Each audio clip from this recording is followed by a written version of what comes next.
অবশেষে সন্দীপ ঘোষ তার ক্ষোভ উগরে দিয়ে তার ঘনিষ্ঠ মহলে বলেছেন তিনি বিপুল যে অর্থ বেআইনি উপায়ে অনেক কষ্ট করে অর্জন করেছেন, যেখানে তাকে প্রভাবশালীদের কবজা করতে হয়েছিল এবং তা সুরক্ষিত ছিল। গত 1.5 বছর ধরে তার বিরুদ্ধে বিভিন্ন আর্থিক তছরূপের অভিযোগ ওঠা সত্ত্বেও তিনি স্বস্তি বোধ করেছিলেন যখন রাজ্য সরকার 3 সদস্যের সিট গঠন করে এই আর্থিক তছরূপের বিরুদ্ধে তদন্ত করার জন্য। কিন্তু সমস্ত এই তার আশায় জল ঢেলে দিলেন কলকাতা হাইকোর্ট।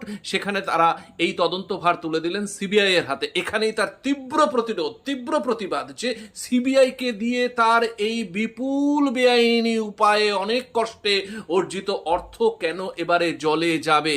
তিনি তার ঘনিষ্ঠ মহলে এই ক্ষোভ উগরে দিয়ে বলেছেন দেশের কোনো আদালত যখন তার এই আবেদনে কর্ণপাত করছে না, তখন তিনি বিদেশে কোনো আদালতে শরণাপন্ন হবেন যাতে এই বিপুল তার বেআইনি অর্থ